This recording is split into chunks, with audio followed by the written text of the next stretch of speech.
Hello and welcome to Cultcasting Society, the podcast where I, Tim Martini, and my pal Bobby Davis Hello there. go over the movies, the TV shows, the games, the music, the books, all of the media. We love it and we want to talk about it. First off, Bobby, how are you doing? I'm good, Tim. I'm good. Something pretty good happened last week What was for that? both of us. We got AEW tickets. Yes, we did. Oh, God. We're going to go see AEW at Wembley, so this tells you when we're recording this, around the week after the tickets came out. But we're both going to see AEW at Wembley. It's going to be great. That frees so much. Because, I don't know, there was a waiting room right before, but I joined it at like 10:58. And it's like, you go in the waiting room, and I was like, there's a what? And then, for the longest time, he said, there are 2,000 people ahead of you. Yeah. Like, please, please, please. It's going to be great. As someone who's been to an AEW pay-per-view before, it's going to be amazing. Just in case anyone missed the episode, I definitely have spoken about this before on the pod. I went to me and my wife went to see AEW full year in New York, and it was brilliant. I say New York, it was actually New Jersey, but it was awesome. It's in the shadow of New York. Oh, they didn't do WWE marketing. They said New Jersey, Newark, New Jersey. No, but I am really excited for it.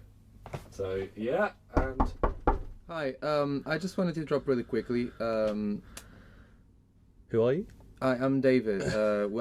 My name was mentioned in a previous edition of this podcast here. Great podcast, by the way. Love listening to it. Thank you. You're doing a great job, and I just came here because I want to defend my honor.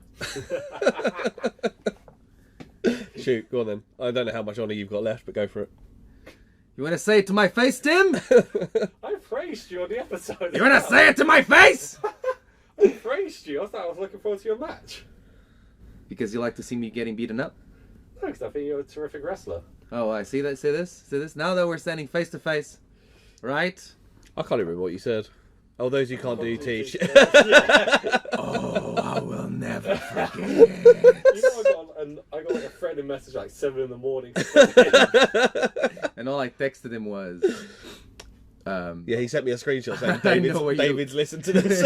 what did I say? I know where you live. No, after all I've done for After you. all I've done for you. After all I've done for you, Tim.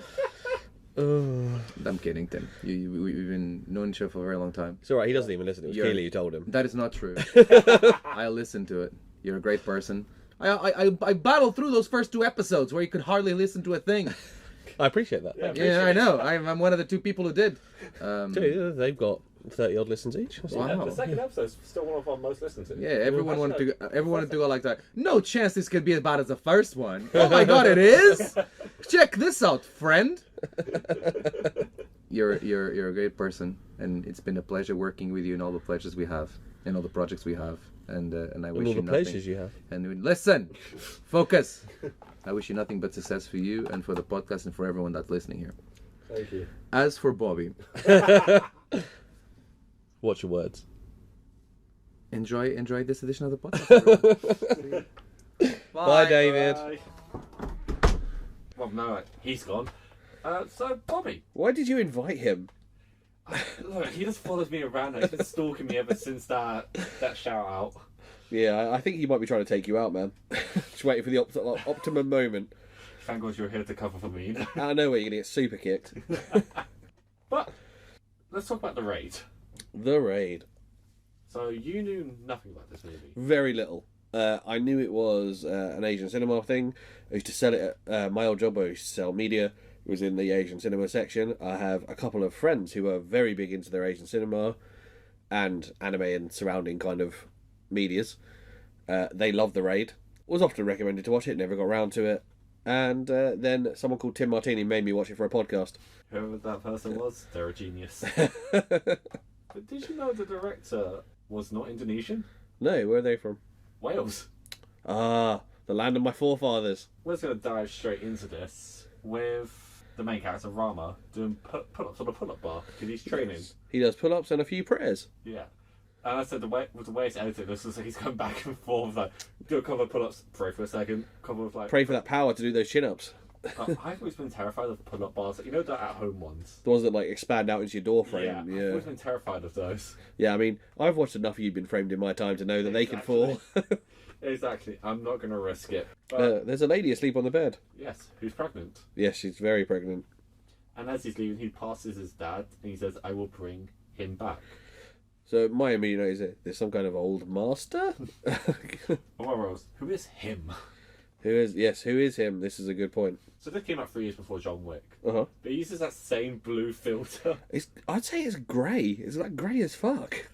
It's that same like filter. Yeah. And I was like, is this something that like cheap action movies use just to save on lighting? Yeah, that's true. I once did a short film like early in my uni time. They were like, he's a practice project, and I didn't like it because I couldn't be bothered. And I was like, it's supposed to be horror, so it's supposed to be dark. It's like even horror films are lit. And I was like, oh shit. Damn it, he got me. So what's happening here? What is this raid? Where are they raiding? So they're all the lead Rama, is it? Yes. Is in the back of a SWAT van with a load of other people in SWAT gear. There's an old dude who seems to be the guy who's... Sorry, they pull up to him. Sorry, he's on the... Yes. Before that, there's a sergeant who's kind of giving them, saying, like, bigging them up, giving them instructions. They're going to take down from what I insinuated was a tower block run by some kind of gangster where criminals can live and hide, and they want to take it down by killing the big boss, who was called Tama? Tama. Like Tama Tonga. Ah, yes. Another wrestling reference. One day you'll have an episode without them, but it's seeming unlikely. Let's do a super cut of all the wrestling references. Super kick party. No, wait, no. And we get introduced to Tama by seeing him just brutally murdering people in his office. Yes. They do describe Tama's main two bodyguards. Yes. And they say one of them's like a mad dog, and now I'm interested. His actual name is Mad Dog in the credits. Mad Dog? That's definitely been used in other films before. But did you recognise him? I didn't know. He's one of the Indonesian fighters in John Wick 3. Is he really? Yeah. They've done him up to look very different. Yeah, well, he's younger in this as well. Oh yeah, there is that, yeah. But do you remember when he's in the glass house and he's throwing those two guys at the same time? Oh, is he one of those? He's one of those. Oh, great. And the other one is in the raid 2. Ah, this is where they got their chops, so they got cast for John Wick. You two are good enough. You can act opposite Keanu Reeves. You can kill Keanu. And the other henchman there is Andy. Yeah, so I said these guys don't look scary at all. And then he executes a bunch of people. Oh, they're pretty scary. He shoots three of them. And the other one, he runs out of ammo. So he's just a piece of shit. Yeah, he kills him with a hammer. Yeah. And he has more bullets. That's the psychopathic. He opens the drawer and there's a hammer in there, and like bullets roll and touch the hammer. He's chosen to kill someone with a claw hammer now. And so those police, after that happens, the police come out of their vehicle, and I recognise those bulletproof vests because I had one of them before for a Shield cosplay. They cheap ones from Amazon. Yeah, 20 quid. I can see why you would pick Seth, because you like to dye my hair. Dye your hair, yeah. He's done that. I was looking directly at your head as I said that. Yeah, I actually did the black and blonde split. Black and blonde split. Did you have long enough hair for that then? Not long enough, but longish. Yeah. So I can pull it off. Fair enough. Did you have a Roman Reigns and a Dean Ambrose? I actually did do a Dean Ambrose once, but it was... I mean, did you have friends with you dressed up? No, I did myself. But, I had the... You know the mask they wore for WrestleMania 30 as well? The Bane mask? Yeah. Like the mesh one. I saw yeah. Somewhere in the flat. Fair. It's horror adjacent, isn't it? So you're interested. Oh, also the masks look cool. Yeah. It looks like a tenner. Fair. They kind of pull up to the building and they pick up the old dude. What's his name? I just wrote him down as Lieutenant the entire time. I wrote him down as old dude. So good of us on our note taking there. Yeah. And they pull up to a tall ass building. And the first thing I thought was, it's going to be like Die Hard. Because Die Hard's set in a tall ass building. So they break in quietly and they pick a lock. One thing I did notice is, the old dude, he ain't wearing no helmet. All the others are wearing helmets. He's not smart, but also the lieutenant complains because all the people there are rookies. Yes. So they're not experienced in this kind of work. Are they meant to be like disposable? Do you reckon that's what they're... Well, no, because the sergeant says this is all they had available. Okay, yeah. So I think because we'll feel figure out why do these raids as we get through it, but so they kill one lone guard who's just trying to watch the telly. Yeah, it's like from the shadows just grabs him and kills him. They choke him to death As they're trying to get into the building, a civilian shows up and he has to get his medicine to his wife on the 7th floor. Yes. Which has already been annoying. And they're like, well, Tarama's like, you have to look after him, then he's your priority. And the first apartment they break into, they arrest someone quite quickly. It's like, if they're all this efficient, this is going to be a boring movie. Exactly. And the way they arrested the guy in like room 104, so just throw him over the table. Yeah. They throw him on the table, he falls on, they quickly just grab him. Room 2 is a crack den, Yeah. and the guy shits himself, which is gross. It's a really well done montage of showing how efficient they are. Yeah, they go into the third room, and there's a guy asleep, and they tape his mouth shut. Yeah. And then it kind of cuts now because they jump like straight to floor 5. Yeah. So presumably they've swept ground to 5. Yeah. I don't know how in Indonesia they do it, whether they do it like us, ground 1, 2, 3, 4, 5, Yeah. or whether they do it like Americans and just do 1, 2, 3, 4, 5 without ground. Either way, they've done an efficient job. Yeah, they're an efficient job. I was going to say, how should you do this? Let's not figure it out. As we're on the 5th floor, they're pointing their guns in the corridor, and a kid shows up. At first, I thought this poor kid is just gone for a piss, and we find out later there's quite a few of these kids around who are just going to inform. Yeah. But he doesn't make it very far. No, because the lieutenant shoots him in the neck Through a door. through a door. But then the other kid on the floor above sees this, runs, hits the alarm. Yeah, and sends a message, doesn't he, saying, Yeah. police. By the way, I feel a bit guilty about this. I definitely watched it with the English You watch English dub? dub, yeah. Oh, I watched the Indonesian dub with the subtitles. Only because my time has been a bit limited That's in the fair. run up to this, and it would have taken me, I would have had to pause to take my notes, and I was just like, this could take me 4 hours, or it could take me 2. That's fair. That's fair. I'm a big believer that if you watch a film, like for you watch in the original language, the subs. You know what? I am 100% with you, and if I had the time, I would have been with you on that one. One of my favourite films of all time is City of God, and if anyone told me they watched that in the English, I'd be quite annoyed. I don't even know if there is an English dub. It's in Portuguese because it's Brazilian.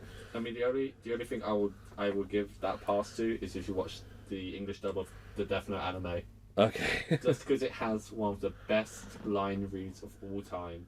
It's about a potato chip. Death Note fans know what it is. It's the most quoted line of all time. Really? I've never seen it. I've never watched...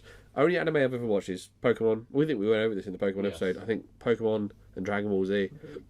I'll put Death Note on the list. I think you would enjoy it. Oh, I did watch the Devil May Cry anime. Really? Yeah, it's alright.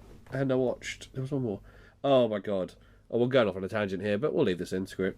When I worked at my job in the media shop, I was introduced by my friends who previously mentioned who like Asian cinema and anime to a show called Oran High Host Club. And it is weird as fuck. It's about a thing, and apparently they're quite common in Japan, in schools, called host clubs. They're a bit like societies in the UK, but they're about like etiquette and eating posh meals and stuff. Okay. And all the characters are just weird. It's set in a school, and I've not watched it since, which was, oh god, 15 years ago. It's a weird show, man. There's quite a few animes I want to show you. There's one called Ghost Story, which you have to watch English dub for just because of how hilarious it is. Okay, we'll have to watch them anyway. Yeah. Alright. And Neon Genesis Evangelion. Add it to the list. Yes, I will. That's the new catchphrase for this. Add it to the list. But we digress. So Tama is alert to the police being here. It's all going wrong. It's already going wrong. So he said, call the neighbours. And what are the neighbours? 2 people with snipers. Of course they are, yeah. And they go to fucking work. Just eliminating all the police out outside. And one of the sick things they do is he shoots one but doesn't get a kill shot. Yeah. And he goes to get a kill shot and one of the other ones says, let him scream. Yeah.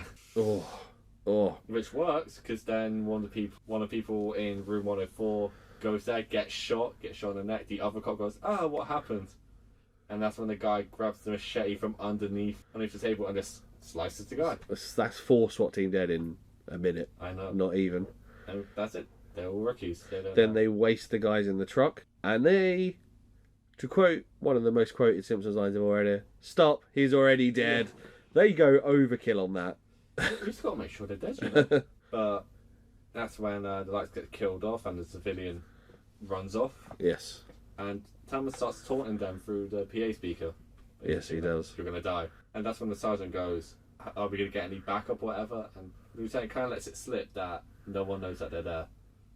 Yes, so that is true, but one of the lines that really I enjoyed, they tell the residents they're free to kill the SWAT team, and he says, please enjoy yourself. Yeah. So he says it's not an official mission, and someone shoots when they're in the dark and it gives away their position to the snipers. Yeah. Oh no, it's not snipers. It's guys It's with just a machine bunch of guns. people with machine guns. But there's And a they- nice shot though, of, like you see the silhouettes, and as the camera moves up, that's when you see all their bodies. And you see Yeah. how many there are. Yeah, and it's so like the lower floor. So it's almost like not a railing because that's the wrong word because it's made of concrete. But it's like a Yeah. small wall. If you imagine an apartment block that would normally have like in the UK where you have like metal railings. Yeah. To kind of stop you falling over, this is just concrete. And down in there, in the wells of that, it's quite dark, and you Yeah. can't see the SWAT team. And one of them just shoots one bullet because someone comes up behind them, Yeah. lights it up for a split second, shows where they are, and they just get annihilated. I know, It's such because like they killed a couple of people in the dark, didn't they, Yeah. without the guns, and then all of a sudden one just fires one bullet and it gives the whole game away. It's pretty cool. And then, so they have to retreat into an apartment building, they barricade it, and Rama's trying to figure out what to do, and he's like pressing down on the floor to find the weak spot in it, Yeah. because then he grabs the axe and just starts smashing it. So the two top henchmen start arguing, and the boss kind of stops them, and he jumps to a bit of a conclusion, but he's like, they're not actually from the police, Yeah. because he recognises the old guy, and he says Yeah. this is like a personal thing or a business thing. Yeah. They're already down another two SWAT members, and one thing you did miss before he smashes through the floor, one of them goes near the window, and the other goes stop, but before he can, he gets mullered Yeah. through the window as well. I Fucking was gonna say that whole scene is also shot like on a shaky cam, but it works because Yeah. it's a tense situation. So it's I think it was done intentionally. I would have Yeah. thought the SWAT they also get shot through the door while they're trying to hold it closed, which is a taste of their own medicine. They jump down to the floor below, and that's when they get ambushed by a bunch of people. Yes. There's literally some brute who's like one with the axe. Yeah, so this is all not really any guns. This is all fighting. Yeah, so there's a bit of machine guns. I think they're using machine guns from the window. Oh yes, yeah, of course, yeah. They end up winning, but losing a couple of people at the same time, don't they? Yeah.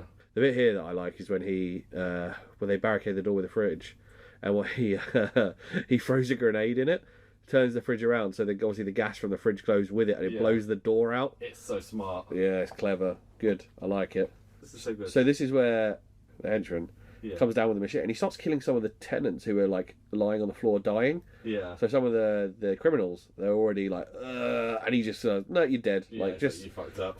yeah, put them out of their misery. So after the explosion, all the SWAT guys are like coming around, and they come. Luckily for them, they come around just in time because that's when they're about to get found, and they kind of slip through the hole in the floor. Yeah.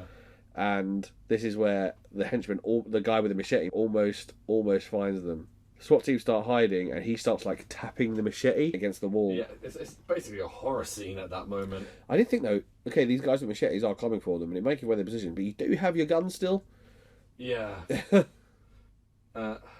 And then, so they're split into two teams. There's the sergeant, a rookie, and the lieutenant. And then there's Rama, and the other guy got shot in the ear. Yes. So and in the gut, so he's completely injured. So this is one of my favourite scenes.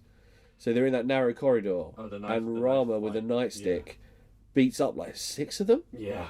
and like it's all shot quite in like long stretches. It's not one take, but it is quite a lot of long fight scenes. It's such a cool scene. I always enjoy like intense, quick fight scenes in small spaces. Like Daredevil does it really well. Yeah. I was going to say, like, the speed that he moves as Yeah. well, it's incredible. It's so good, right? And this is when he, like, basically goes, let us into the fucking apartment, please, to the guy who Who's got the sick wife? Yeah. Oh, there is one of my favourite kills in that last scene. Sorry, by the way, he hits someone's head against the wall like 4 times. Yeah, smashing it, like... Yeah, they he lets the SWAT team in, and they hide in like a crawl space. It crawls behind a wall. Yeah. And the guy with the machete comes in. He's like being a piece of shit. It's like, He says, "No." "Shut up, or I'll bleed you," which is Yeah. fucking dark. And then like he notices like there's a slight bend in the wall, and he goes, "Okay," and just starts stabbing it with the machete. Oh man, it's like, you know, it's what it must feel to be. You know, in those magic tricks where they kind of put swords through a box. That must be what it feels like. But it's just so intense because he's getting closer and closer, and then he slices Rama's cheek. Yeah, and cuts it, and then the blood gets on there. But he gets distracted by something, so it gives Rama enough time to put his like glove hand over the blade. So when the guy pulls out the machete, it wipes off the blood. That was a clever little take, because I thought when it first happened, I was like, oh, he's going to see the blood, then he's going to go for them behind the door or whatever.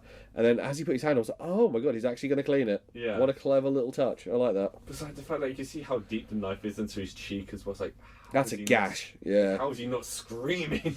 Well, he's like holding it in, isn't he? Really clever. The gang members all leave, and Rama wants to do some kind of surgery on his body. And what do they give him to do it? Basically a button. It's a butter knife for sure. Oh my god, how loud he screams. Luckily there's a lot of dying people in this building, because otherwise that would have really stood out.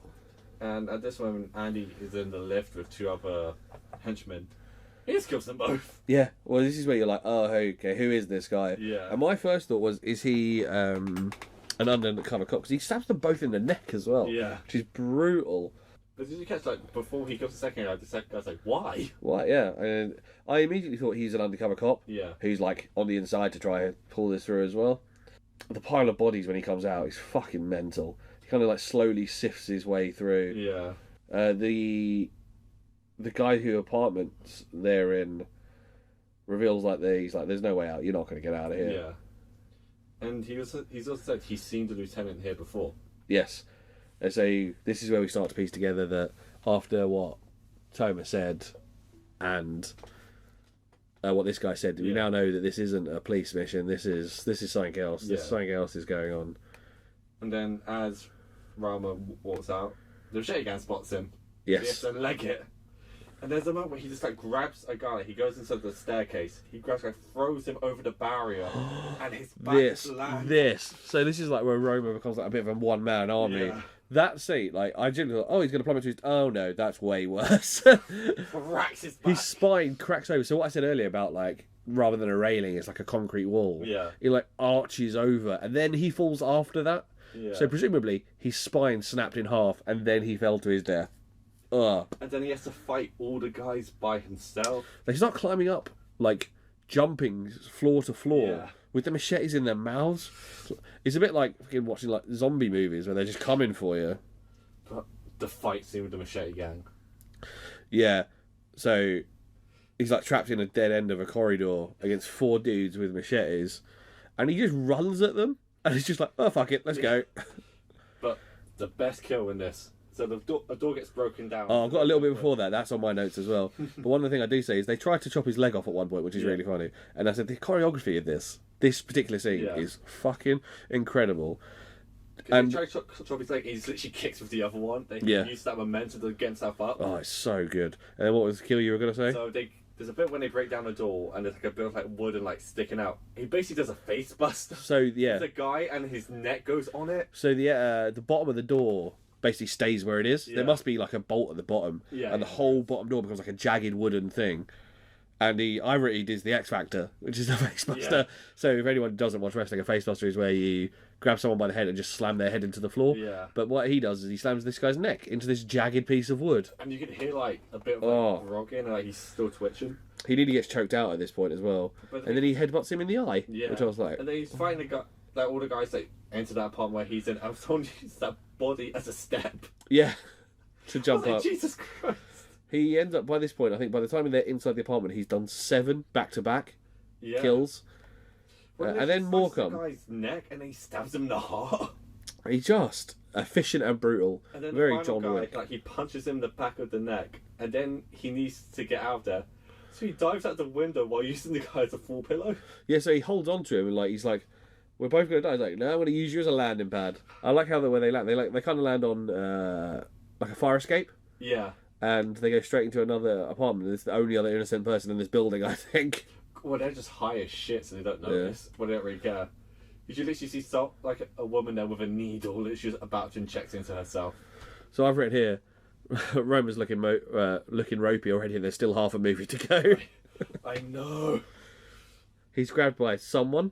Yeah. And we cut away, and 3 of the remaining SWAT guys, including the old dude, are hiding in an apartment. They look pissed, but the old guy kind of snaps back at them. Yeah. And is it Shaka, who's the sergeant? Yeah. Asks who actually ordered this then, and he figures out that it wasn't orders. Shaka leads the way to rescue Rama from with the SWAT team. Yeah. But they are immediately attacked by someone who can really fucking fight. The Mad Dog gets to jump at them. He points a gun at Jaka, and Jaka has a knife. And the lieutenant just fucks off. He runs immediately. Just absolutely leaves. And then He tells the rookie to go after. There was a him. bit where Shaka kicks a knife into a certain position. I was like, I thought he was then going to use that to like kick it into him or something. Yeah. But it looks like so precise, and it was never followed up on. Yeah, unfortunately. But they have that, and then Mad Dog tells Jack to put the knife down, orders him into the apartment room, and he's like, "No, we're gonna fight." I was like, why doesn't he want to shoot him? And I was like, does he want to talk to him? I was like, oh no, he just likes a fist fight. And he says, squeezing a trigger is like ordering takeout. It's like, yeah, he just wants a scrap. And that is a scrap. Yeah, it's absolutely great fist fight. When he basically does a bunch of wrestling moves here as well, which I've noted them all down. The first one isn't a wrestling move, the way he gets slammed into the wardrobe is brutal. He does a fireman's carry takeover, which is drop down on your knees and roll someone over your top. He does a ripcord knee, which is the one that breaks his nose. And then he does a running neck breaker. Yeah, and then he does an actual neck break. Yes, and then he snaps his neck. That proper brutal execution style. And they hold on to it for a while. Yeah, like. he's gripped his head. I reckon he grips his head for like 15 seconds before he actually does it. Yeah. Yeah, they really want you to be paying attention. Not quick at all. This is where we really see who has got Roma, and it's the other main henchman. He's Andy, and I was still at this point like, undercover cop? 6 years no contact, that could still be a cop. And then I wrote here, brother. Yeah, they're brothers. Yeah. And then, obviously, this is the same thing, like 10 seconds later, he's like, you're going to be an uncle. So I was, oh yeah, they're brothers. Yeah. At this point, I'm like, surely the boss, what's his name again? Tama. Knows something's up. Yeah. We've already seen all this CCTV. Exactly. He must have seen him come out of the lift with no support. He must have seen him grab Roma and not do anything. Well, you're right about that. Yeah, and I didn't realise I was right about that. I wrote it in my notes, obviously, because I'm watching it in order. Yeah. I didn't know that. He meets, Andy meets this Mad Dog. Who's just dragging Shaka's body with at him? the lift, and he's just dragging Shaka's body to go show Tama that he's killed someone. And he questions why Andy hasn't got anyone. He's like, I'll be fine. Don't worry he's like, why are your hands clean? Yeah. And he's like, well, he gets Mad Dog to kick Andy's knee out of his knee. Yeah, kick his leg out of his leg. And then he stabs Andy's hands like, I saw you on the CCTV. It's brutal. That whole knife through the hand thing. Yeah. This is also the time we see the old guy reunited with Roma, and they're going to try and complete the mission, which is dumb. Just leave. Fuck just that. Run. So I said here, I was right, he knew. And the quote that Tama says is, never underestimate the persistence of paranoia, which is like that's a Fall Out Boy song title. He actually drops a C-bomb here as well. Yeah. He says, who's that little cunt who's been tearing my place up? Nice, I enjoyed that. Again, we get one per episode. Yes, we do. So, this leads to a fight in the drug lab. Yes, this is one of the best fights. It includes another wrestling move. Chokeslam! Through the table. He chokeslams him through a table.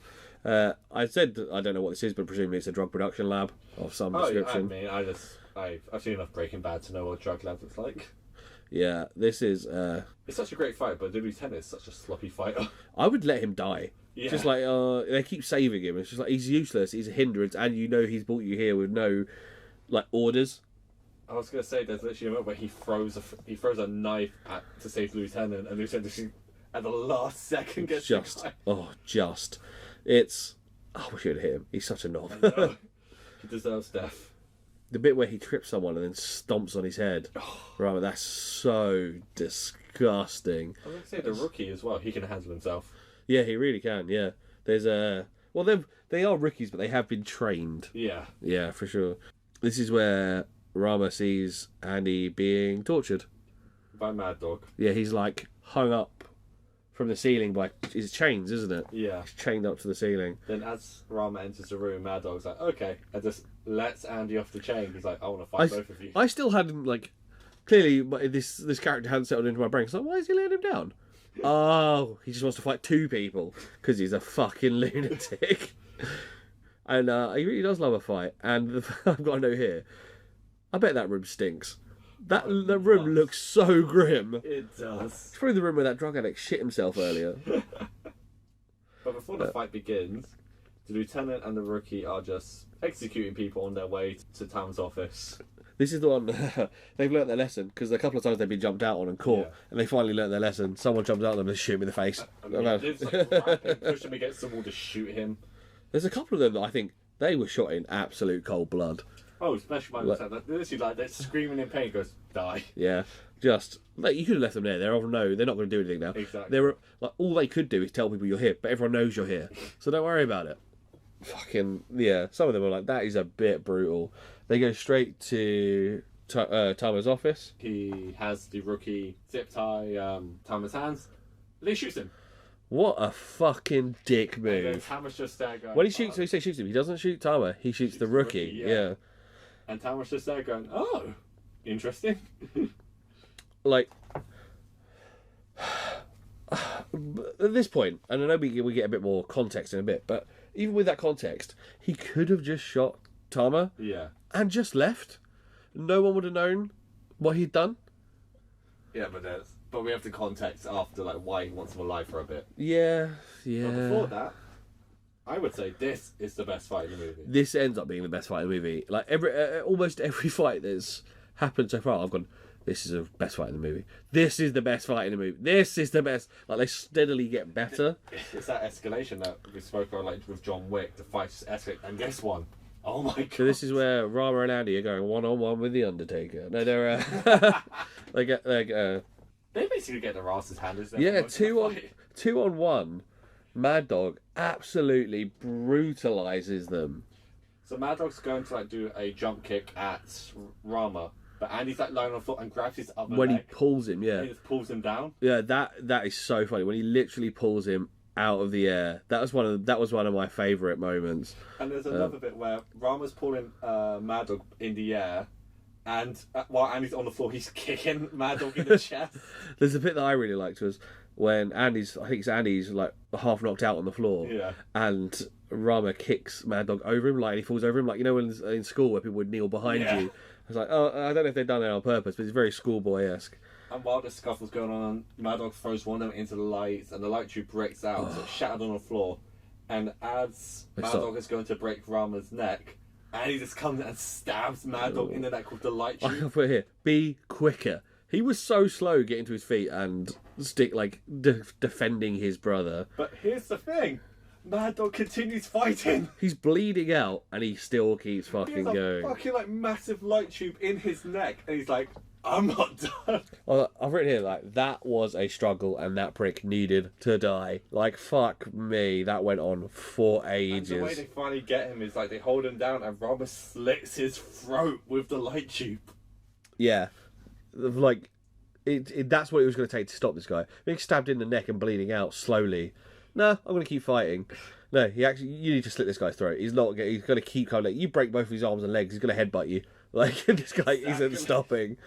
I did notice contextually, as they left, and they left the body in the room, it really reminded me of Saw, the first one. Yeah. Where you find out it's the guy whose jigsaw is laying on the floor in the centre. That room looks like that now. We're left with him there. We're left with Mad Dog in the centre.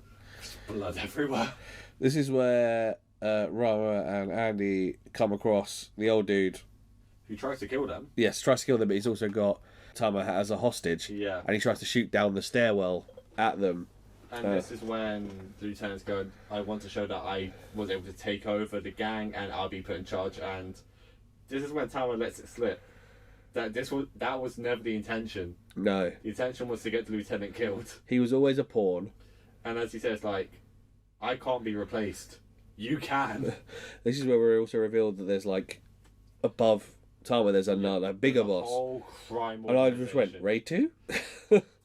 We'll get into that. There's a whole crime organization, and the lieutenant, and as Tama's just laughing at him, the lieutenant just kills Tama. Just like, yeah, bang, fuck you. You are dead. Like, you kind of know it has to be coming. But and I think he kind of does as well. He's like, well, I've still won, even if you kill me. Yeah. Yeah. He's like, well, you're dead anyway now. And the lieutenant, knowing this, tries to kill himself. But no more bullets. Oh, Diddums. So he gets arrested. The bit where he's so... It's kind of a 15-second build-up to him pulling the trigger the first time. And then obviously it doesn't work. And then he kind of... There's like 5 seconds. Like, come on. Does it again. And he like pulls. And it just doesn't happen. They wrap up with him getting taken away there isn't really what. There's a really resolution to this because they leave and Andy's like, I'm going to stay here because this is what I do best. And what you do best is being a cop. We can't be. Yeah. Did you not want to go see his niece or nephew? Nephew, isn't it? They say it's a boy. Yeah, he does. He doesn't want to. He just wants to continue being a gangster. So now Rama's got to go home and tell his dad that he failed. He doesn't want to leave, I swear. I found him. I killed everyone. He's literally the only person standing. What I do like about that is, obviously, Andy didn't know Rama was coming. Yeah. But it turns out that obviously Rama and his dad knew the whole time where Andy was. So, because there's a line in when Ram and Andy are talking, and he says, I had to hold my breath when they had your photo on the raid plans. Oh, yeah. That's how they found out, and he has to pretend that he didn't know who Oh, there's obviously he's told his dad the morning before. Yeah. Well, he told That his makes dad, sense. like, I remember that line now, Yeah. yes, yeah. So, the raid. Before I ask you your opinion on it, Uh-huh. as the overall thing, do you want to know what the budget was? Yeah. 1.1 million. I was going to say, I'll bet you it's low. Do you For wanna- a feature film, like, it sounds like a lot of money, but for a Yeah. feature film, that's not very much. Do you want to know how much it made? Can I have a guess? Sure. I reckon it's one of those ones that's going to have made like quite a ton on DVD as well. Yeah. I reckon. But this is box office. Oh, just box office. Just box I reckon just box office 75 mil. No. 9.1. 9.1. This made its money. This basically. Ninefold made its money. Yeah, it made its money back through streaming, DVDs and everything. I thought it was gonna. The way you were phrasing that, I thought it was gonna be ridiculous. No, this is like a John Wick situation. No, yeah. No, yeah, it made like ninefold its budget back, but the thing is, this like got a very, very limited release. Yeah. Like, and even in some countries, it was called different things. Like in America, this was called The Raid Redemption, which made it sound like it was part of a franchise. For a sequel, yeah. Yeah, so with bad marketing and everything, it just wasn't well done. Because I remember I saw posters for this when it came out years ago, like when it originally came out, and it was just that poster of him like looking up at the big tower buildings. There was nothing really interesting about it. It was only after it came out like, on home media and everything, you hear how amazing it was. It's like, wow. Do you think it started with someone, whoever wrote it, being inspired by Die Hard? I would not be surprised. But It's got a very Die Hard feel with the kind of building, like tower building centric plot, using the kind of construct of a tower yeah. as kind of the weapon as well. But it's funny you say that. There's technically, and I use that in the loosest term, technically, an American remake of this movie. Oh, what is it? Dread, 2012. Really? Yeah. The Judge Dredd movie? Yeah, exact same premise. He's trapped in a tower building and has to go all the way up to the top to kill the crime boss. And is it acknowledged that this is a... It's kind of been like jokes around like, yeah, it happened at the same time, blah, blah, blah, but Is it any good, that Dredd film? it's great, actually. I've not watched it. I've watched the original Judge Dredd movie from the 90s. Well, Sylvester Stallone. Yeah, but he doesn't actually wear the helmet.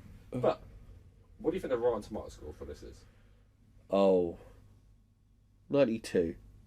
You're close. 87. 87. Yeah, I can see that. That's good. It's a very good movie.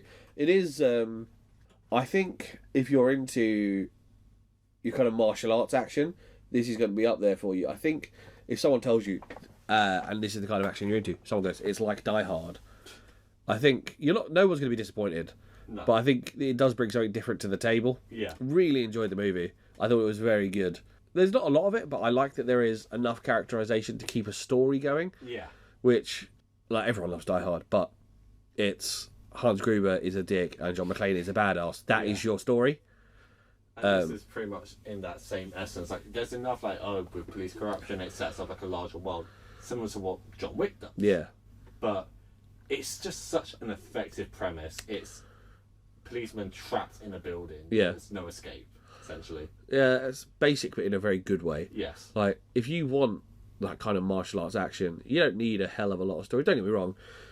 I mean, some people would be like, this is going on a bit, the story bits. Yeah. But I think, me and you being cinema-y people, we probably would have, if it had a lot longer dialogue bits and story, we would have been fine. Yeah. But I think other people with shorter attention spans maybe wouldn't have been. So that's the interesting thing about the sequel. Okay, hit me.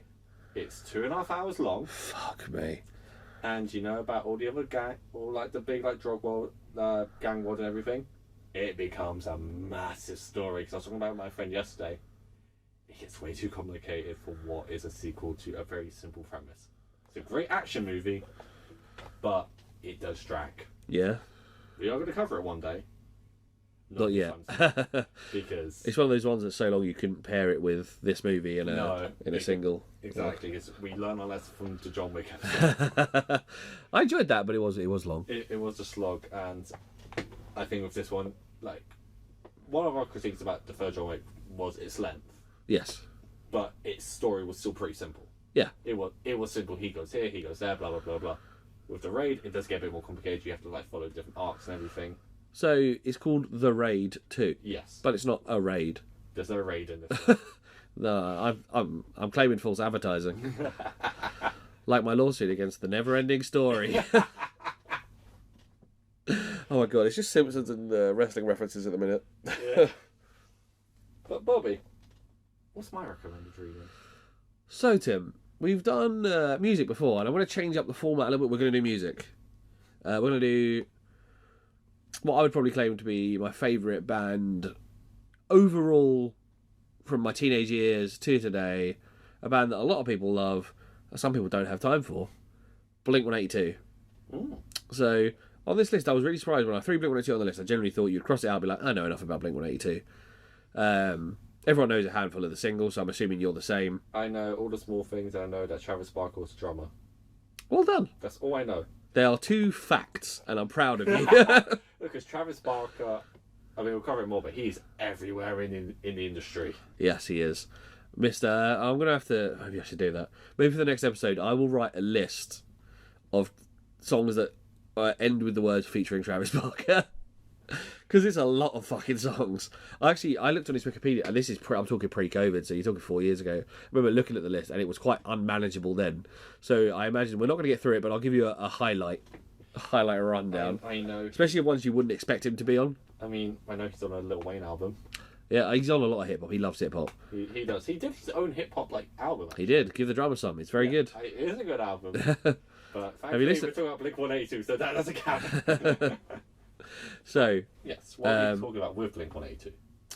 So rather than do 2 or 3 albums, which has been our norm, I'm going to do 1 album and 1 live set. Oh.